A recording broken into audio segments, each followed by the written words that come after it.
Subscribe कीजिए। एक मर्तबा मक्कतुल मुकर्रमा में एक नाग आया, बड़ा सा नाग, सांप,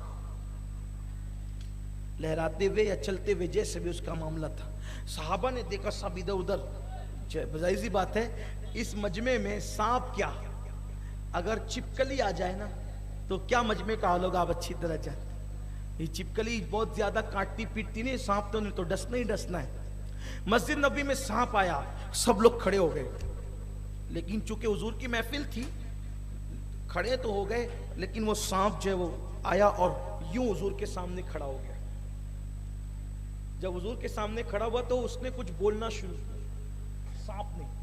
हुजूर ने कान लगाया और सुना, और फिर जिस लहजे में वो बात कर रहा था कोई नहीं समझ पाया कि क्या, हुजूर ने उसी लहजे में उसको जवाब दिया।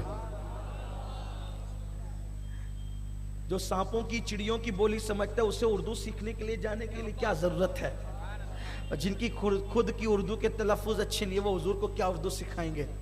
लेकिन अल्लाह अकबर, ज़बाने बाद में ईजाद हुई, हुजूर उससे पहले से जानते हैं, हुजूर उससे पहले से जानते हैं। बड़ी बेअदबी है लोगों की, बहुत जरी है लोग, जो जी में आता है बकते हैं, लेकिन मरना जरूर है, कब्र में जाना जरूर है। इतनी ठुकाई होगी ना हुजूर से दुश्मनी लेने पर, हुजूर की बेअदबी करने पर, इतनी पिटाई होगी, कोई बचाने वाला ना होगा, क्योंकि जिसको जो बचाने वाला है उसी से आपने दुश्मनी ले रखी है। हुजूर की बारगाह में कैसा लहजा है लोगों का, उर्दू हमने सिखाई हुजूर को। ला इलाहा इल्लल्लाह, अस्तगफिरुल्लाह। होश में आना चाहिए, ज़बाने बाद में इजाद हुई है, हुजूर पहले जानते हैं, और हुजूर हर ज़बान जानते हैं। मौलाना अब्दुल रहमान जामी रहमतुल्लाह अलैह जब हुजूर की चौखट पे जाते थे और चौखट पे जाके कहते थे या रसूलल्लाह वापस जाना चाहता हूं, तो हुजूर फारसी ज़बान में जवाब देते थे, बस सलामत रवी व बाज आई, जाओ खैर से जाओ, और उसके बाद फिर खैर से वापस आना। अरबी वालों को हुजूर ने अरबी में जवाब दिया, फारसी वालों को फारसी में जवाब, उर्दू वालों को हुजूर ने उर्दू में जवाब।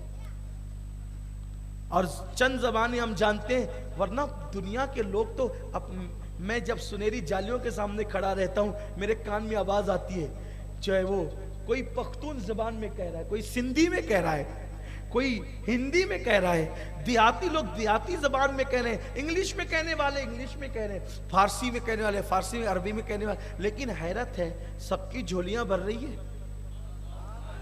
ज़बान समझते तभी तो सबकी झोली, वो सबके रसूल हैं, हुजूर सबके रसूल हैं। मैं अपने उन्वान की अभी इब्तिदा भी मुकम्मल आगे नहीं कर सका हूँ, ये बहुत बड़ा उन्वान है, इसके लिए बहुत लंबा वक्त चाहिए। पहले तो सब मखलूक का अहाता होना चाहिए, कम से कम जितनों को जानते उतनों ही के तो दास्तान बयान करें, सारी मखलूक तो हम जानते भी नहीं, लेकिन जितनों को जानते हैं। तो वो सांप ने हुजूर से कुछ कहा, हुजूर ने उसी लहजे में जवाब दिया, और जवाब दे जब उसने सुना तो चला गया। हुजूर अलैहिस्सलाम से पूछा, रसूलल्लाह ये क्या कह रहा था? सरकार फरमाते हैं वो जिन्नात था, जिन्नात, और वो सांप की शक्ल में आया था, और वो सांप की शक्ल में आया था, मुझसे मसला पूछने के लिए आया था। तो चूंकि वो सांप बनकर आया था, तो उसने जिस जबान में सवाल किया उसी जबान में उसको जवाब दिया गया, उसको मसला बताया गया। और आका ने फरमाया, अब तुम्हारे घरों में सांप निकला करे तो पहले 3 मरतबा वार्निंग दिया करो, डायरेक्ट मारा मत करो, इसलिए कि जिन्नात भी मुझ पर ईमान ला चुके हैं बहुत सारे, और अब वो सांपों की शक्ल में तुम्हें नजर आते हैं, तो इसलिए मारने से पहले उनको वार्निंग दे दिया करो। ये सहाबे किराम से हुजूर ने फरमाया। तो जिन्नात जैसी मखलूक के भी हुजूर रसूल हैं।